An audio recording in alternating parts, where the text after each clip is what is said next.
genel izleyici kitlesi için uygundur.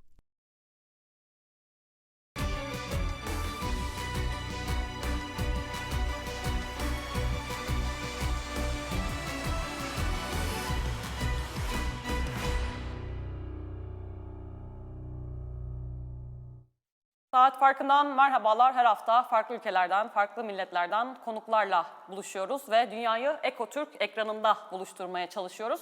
Bu hafta bir kitabı konuşacağız. Dikkatimi çeken bir kitabı yazarıyla konuşacağız. Dünyada epey ses getiren, çok satanlar arasına giren bir kitap. Türkçe çevirisi de geçtiğimiz aylarda şöyle göstereyim. Oldukça aslında dikkatimi çeken, herkesin de dikkatini çeken böyle vurucu, çarpıcı bir kapakla Metis yayınlarından çıktı. Çalınan, Dikkat, Neden, Odaklanamıyoruz isimli bir kitap. Yazarı tabii adından da anlayacağınız gibi aslında kitapta biraz odaklanma sorununa hemen hemen hepimizin yakındığı, dikkat eksikliğinin, odaklanma sorununun kökenlerini, nedenlerini, sonuçlarını inceliyor. Yazarı konuyla ilgili epey dolaşmış dünyayı, farklı ülkelerde alanında uzman isimlerle, bilim insanlarıyla buluşmuş.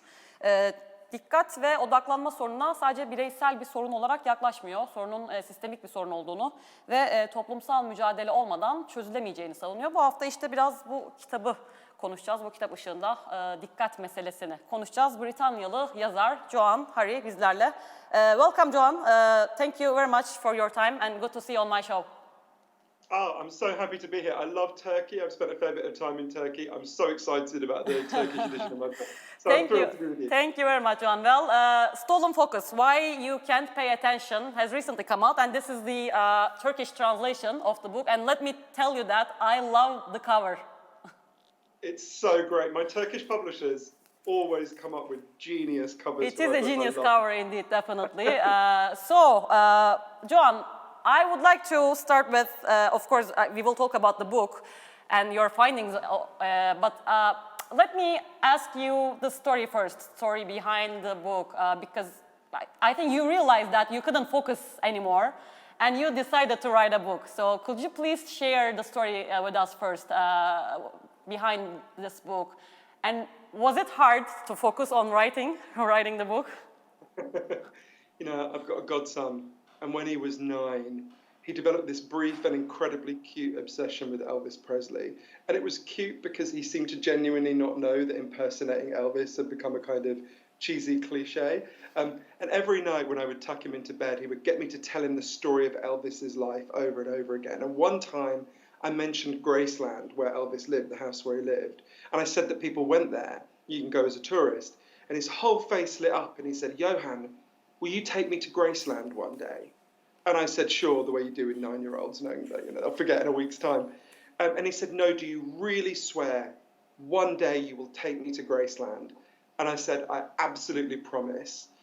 And I didn't think of that moment again for 10 years until so many things had gone wrong. He dropped out of school when he was 15. And by the time he was 19, he spent literally all his waking hours. It sounds like an exaggeration, it's not. Going between his iPod, his iPhone, his laptop, and his computer, and his life was just this kind of blur of WhatsApp, YouTube, pornography, and it was really like he was kind of spinning at the speed of Snapchat, where nothing still or serious could touch him. And one day we were sitting on my sofa here in London, and I was trying to get a conversation going with him all day, and I just couldn't. It's like he couldn't pay attention to anything. And to be totally honest with you, Feyza, I wasn't that much better. I was staring at my own devices. And I suddenly remembered this moment all these years before, and I said to him, hey, this is no way to live. Let's go to Graceland. And he looked at me completely blankly, didn't even remember this thing all these years before, but I reminded him, and I said, let's go on a road trip all over the South, but you've got to promise me one thing, which is that when we go, you'll leave your phone in the hotel during the day because there's no point in us going if you're just going to stare at your phone the whole time. And he really thought about it and he wasn't happy. And he said, you know what, I want to do this, let's do it. So I think it was 2 weeks later we took off from London to New Orleans where we went first. And a couple of weeks later, we got to the gates of Graceland. And this is even before COVID. When you get to Graceland now, there's nobody to show you around. What happens is they hand you an iPad, you put in earbuds and the iPad shows you around, right? It says go left, go right. Every room you go in, it tells you a story about that room. And every room you go in, there's an image of that room on the iPad in front of you. So there's this slightly weird effect. Everyone just walks around Graceland staring at the iPad, right? It's a bit weird. And we got to the jungle room that was Elvis's favorite room in Graceland. It's full of fake plants. And I'll never forget them. There was a Canadian couple next to us. And the man turned to his wife and said, "Honey, this is amazing. Look, if you swipe left, you can see the jungle room to the left. And if you swipe right, you can see the jungle room to the right." And I laughed because I thought he was kidding. And I watched him and his wife were just swiping back and forward. And I leaned over and I said, "But hey, sir, there's an old-fashioned form of swiping you could do. It's called turning your head, because you realize we're in the jungle room, right? You don't have to look at it on the internet. It's literally all around you." And they looked at me like I was crazy and backed out the room. And I turned to my godson to laugh about it. And he was standing in the corner staring at Snapchat. Because from the moment we landed, he literally could not stop. And I went up to him. I did that thing that's never a good idea with teenagers. I tried to grab the phone out of his hand. And I said to him, "Look, I know you're afraid of missing out, but this is guaranteeing that you'll miss out. Yeah. You're not present in your own life. You're not showing up at the events of your own existence." And he stormed off, understandably, and I walked around Memphis on my own that day. And I found him that night in the Heartbreak Hotel where we were staying. He was sitting by the big guitar-shaped swimming pool looking at Snapchat, and I went up to him and I apologized for getting so angry. And he didn't look up, but he said, "I know something's really wrong, and I don't know what it is." Mm-hmm. And that's when I realized we came away to get away from this problem of distraction, Yeah. but there was nowhere to escape to. It was everywhere. It's the air we breathe. From Istanbul to London to Sydney, it's everywhere. And that's when I thought, okay, I need to really go on a journey to investigate what's happening to us. So that was and the what we- moment you decided writing this book, Johann, huh? Yeah. Yeah, okay, so Yeah, you that's went what I on a thought. journey. Sorry. Sorry, a bit of a cold, I'm so sorry. That's okay. So, Johann, as you mentioned, you went on a journey later on after this Graceland trips across the world to interview the leading experts on human attention and focus. So let me ask you, could you please summarize your basic findings? What did you learn and discover during this journey? What are the factors that are impacting our attention other than basically technology? Well, I think you're exactly right. Firstly, we are in a big crisis. The average office worker now focuses on only one task for less than 3 minutes. And for every one child who was identified with serious attention problems when I was 7 years old, there's now 100 children who've been identified with this problem. And at first I thought, oh, this is going to be a book about tech and what tech has done to us. And of course, a big part of it is about tech. But actually what I learned from the leading scientific experts all over the world is that there's scientific evidence for 12 factors that can make your attention better or can make it worse. And they range very widely. Some are in our technology, it's not all of our technology. And lots of things I'd never even thought about. The food we eat really affects our ability to focus and pay attention. The way our children's schools work, the way our offices are designed, air pollution. There's a really broad range of factors. In fact, what I learned is there's scientific evidence for these 12 factors. And crucially, loads of the factors that can harm your attention have been hugely rising in recent years. So anyone watching, if you can't focus, if you're struggling, if your kids are struggling, it's not your fault, it's not their fault. There's nothing wrong with you, there's nothing wrong with them. There's something wrong with the way we're living. Your attention did not collapse. Your attention has been stolen. Mm-hmm. Exactly. But once we understand the 12 factors that are stealing it, we can begin to get our attention back to some degree as individuals and to some degree as a society. So is it okay, can I give you an example of one of those 12 factors? I think it becomes easier. Great. So I went to MIT, the Massachusetts Institute of Technology, to interview one of the leading neuroscientists in the world, an extraordinary man named Professor Earl Miller. And he said to me, look, there's one thing you need to know about the human brain more than anything else. You can only consciously think about one or two things at a time. That's it. This is a fundamental limitation of the human brain. The human brain hasn't changed in 40,000 years. It's not going to change for any of us. You can only think about one or two things at a time. But what's happened is we've fallen for kind of mass delusion. The average teenager now believes they can follow 6 or 7 forms of media at the same time. The rest of us are not far behind them. So what happens is scientists like Professor Miller They get people into labs and they get them to think they're doing more than one thing at a time, and they monitor them. And what they discover is always the same. You can't do more than one thing at a time, but what you do is you juggle very quickly between tasks. You're like, what did you just ask me, Feyza? What is this message on the phone? Yeah, What does exactly. it say on the Yeah. TV over there? Oh, what is this message on Facebook? Wait, sorry, what did you ask me again? Right? So we're juggling all the Johann, time. by the way, what about multitasking? Because it's, often praised as a great asset or qualification. So then it's not a great thing at all. Well, it's not that it's not a great thing, it's that it doesn't exist. Multitasking is a term that comes from computers, right? Computers can multitask. They've got more, the technology to do it. We can't do that. We're not computers. When you think you're multitasking, what you're actually doing is juggling very rapidly between tasks.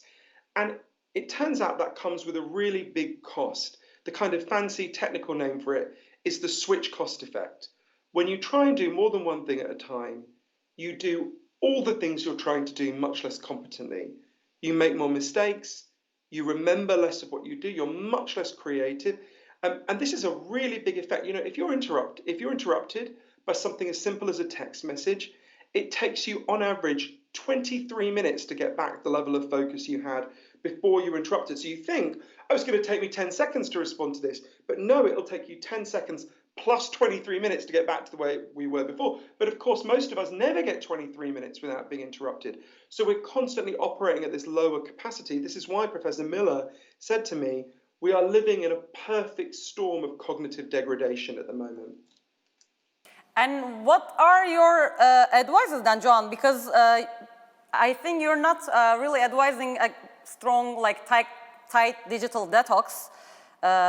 Or you don't just say that, just leave your phone for the whole weekend, especially for us, it's impossible, as journalists. So let me get your advices first before jumping into other question.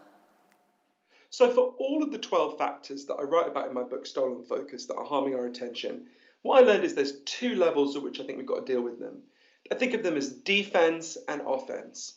There are loads of things that we can all do immediately to protect ourselves and our children from these forces that are invading our attention. I'll give you an example of one in the corner over there. I'm pointing stupidly, it's behind my laptop so you can't see. I have something called a K-safe. It's very simple. It's a plastic safe. You take off the lid, you put in your phone, you put on the lid, you turn the dial, and it'll lock your phone away for anything between 5 minutes and a whole day. I use that for 3 hours a day to do my writing. I won't sit down and watch a film with my partner unless we both put our phones in the phone jail. I won't have my friends round for dinner unless we all imprison our phones. And I say to the people, it's very difficult at first, but I say to everyone, think about anything you've ever achieved in your life that you're proud of. Whether it's starting a business, being a good parent, learning to play the guitar, whatever it is, that thing that you're proud of required a huge amount of sustained focus and attention. And when your ability to focus and pay attention breaks down, your ability to achieve your goals is diminished. Your ability to solve your problems is diminished. Attention is our superpower. Attention is at the heart of all human achievement. And when you start to get your attention back, it's like regaining that superpower. So there are dozens of things like that I go through in the book that we can all do as individuals. And I'm passionately in favor of them. But I want to be really honest with people. Yeah. Because I don't think most people who communicate about attention are leveling with people. These individual changes are really important. Mm-hmm. But the truth is our attention didn't get worse because you had something wrong with you or I had something wrong with me. This is happening because of some very big, invasive forces that are designed to harm our attention. And at some point, we've got to start taking on those forces. We've got to go on the offense against them. I know it sounds very fancy, but I went to places from France to New Zealand that have begun to do that. So in addition to protecting ourselves, we've got to take on the forces that are doing this to us. Mm-hmm. Johann, by the way, you, as you said, you traveled a lot. So I really wonder personally also, because you met with many people in order to write this book. So I wonder one thing the most, is this attention problem pretty much the same all over the world, or some countries, some nations, I don't know, maybe depending on their level of education, income level, democracy, or whatever, have more or less of this problem? What are your observations? I was really struck by how incredibly similar the crisis is all over the world. And that's because so many of the factors that are driving this crisis are playing out everywhere. So let's think about tech as an example, right? I spent a lot of time in Silicon Valley with people who designed key aspects of the world that we all live in. And one of the things that most struck me is how incredibly guilty and ashamed they feel about what they've done. I'll give you an example of a wonderful person named Dr. James Williams, who used to work at the heart of Google. And one day he was speaking to a tech conference where the audience were literally the people who designed the stuff the kids in your life are using today, right? And he said to them, if there's anyone here who wants to live in the world that we're creating, please put up your hand. And nobody put up their hand. Not long afterwards, he quit, right? And it took a long time of people explaining in Silicon Valley to me what they'd done for me to really get it. Because at first it seemed too simple, too crude. But they kept explaining to me, okay, anyone watching, if you open Facebook, TikTok, Instagram, Twitter, any of them now, please don't, for all the reasons we talked about, but if you did, those companies immediately begin to make money out of you in two ways. The first way is really obvious. You see advertising, okay, we all know how that works. The second way is much more important. Everything you ever do on these apps is scanned and sorted by their artificial intelligence algorithms to learn who you are and what you like, what makes you happy, what makes you angry, what makes you sad. And it's learning these things, incredibly detailed things, including from your so-called private messages, really for one key reason. It's figuring out what can we keep feeding you to keep your attention, to keep you scrolling. What's the next thing we can show you in the feed that will keep you scrolling for as long as possible? And it's learning that for a very simple reason. Every time you pick up the app and begin to scroll, they begin to make money. Every time your kid picks up the app and begins to scroll, they begin to make money. And every time you or your child close the app, that revenue stream disappears. So all of this genius in Silicon Valley, when it's applied to social media, or the AI, or the algorithms, is geared towards one thing and one thing only. Figuring out how do we get you to open the app as often as possible and scroll as long as possible. That's it. It's a machine designed to harvest your attention. And it's unbelievably good at it. You know, the average child in the United States now uses TikTok for 100 minutes a day, right? It's unbelievably good at this. But of course, it comes with a massive cost. If we're exposed to a technology that is designed to hack and invade our attention, as my friend Tristan Harris, who works at the heart of Google, said when he testified before the US Senate, you can try having self-control, but every time you do, there are 10,000 engineers on the other side of the screen who are really smart, who are working very hard to undermine your self-control, which is why we need to understand what's being done to us and then we need to take it on.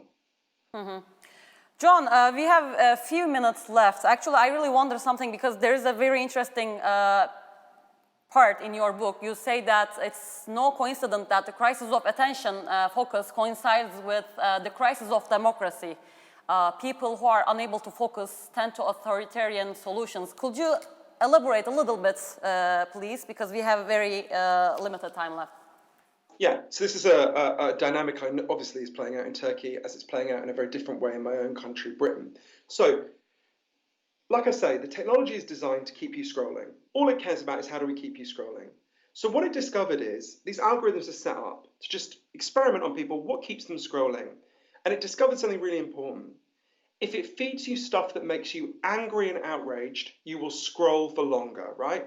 I'd like to think you find what I'm saying interesting, but if someone in your studio started having a fight, you would stop listening to me and you would turn and watch the fight, right? This is very deep in human nature. We will turn and stare at things that make us angry and upset. So the algorithms started to feed us things that make us angry and upset all the time. And this has a catastrophic effect when it comes to political content, because the good people, the reasonable people, the people who say, you know, my opponents are not evil, we should compromise, you know, we want to deal with problems and build solutions, not just shout at each other. Those people are muffled and pushed to the back.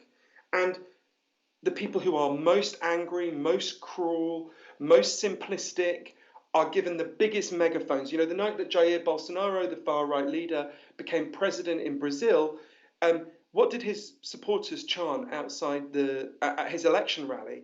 Facebook, Facebook, Facebook, because they knew that he had won, because the Facebook algorithms had massively promoted his lies, rage, and hatred. And this dynamic is playing out. The fact that you see this everywhere, when countries as different as Britain, Brazil, and Burma, hard to imagine more different countries, are having political crises that are very similar, of polarization, hatred, and rage. You know that we've got to deal with this. So there's many reasons why we have to deal with our attention crisis. We have to do it for ourselves, for our work, for our children. For me, actually, the biggest is we have to deal with it because you can't have a democracy if people can't pay attention and they're interacting through mechanisms designed to maximize rage and minimize compromise and sanity. So we really need to deal. It's funny with attention. It's a subject that when you start looking at it, when I started looking at it for my book, Stolen Focus, you think, oh, this is like an irritation in our lives. But when you actually follow the evidence from the science, you realize, oh, this is something that is affecting every aspect of our lives, from our children to our democracy. So I think it's really important that we grapple with the scientific evidence. And most importantly, I left this much more optimistic than I was at the start. We can solve these problems. These are relatively recent problems. We can solve them. As James Williams, who I mentioned before, said to me, human beings had the axe for 2 million years before anyone said, guys, should we put a handle on this thing? The entire internet has existed for less than 10,000 days, right? We can fix this, but it requires a shift in psychology. We need to stop blaming ourselves and our kids and start getting angry with the people doing this to us. We need to realize we are not medieval peasants begging at the court of King Zuckerberg for a few little crumbs of attention from his table. All over the world, we are the free citizens of democracies and we own our own minds. And together we can take them back if we want to. Well, thank you very much, Johann. It was really thought-provoking to talk to you. Thank you so much. And I hope, I guess both of us really focused on this show for more than 20 minutes and did this. Thank you so much for participating in my show. Thank you. Great questions. Thank you so much. And I'm so happy the Turkish edition of the book is doing so well. So thank you to everyone in Turkey. Cheers. Thank you. Cheers. Evet, Saat Farkı'nda bu hafta Johann Hari ile konuştuk. Britanyalı yazar. Son kitabını şöyle tekrar bir göstermiş olalım. Çalınan, Dikkat, Metis'ten çevrildi. Türkçe çevirisi. Geçtiğimiz aylarda çıktı. Neden odaklanamıyoruz? Odaklanma sorununa, dikkat eksikliğine dünya genelinde hepimizin, herkesin muzdarip olduğu bu konuya ışık tutmuş yazar kitabında bu kitabı ve etrafındaki konuları biraz konuştuk bu hafta. Önümüzdeki hafta tekrar farklı bir konuyla, farklı bir konukla görüşmek dileğiyle. Hoşça kalın.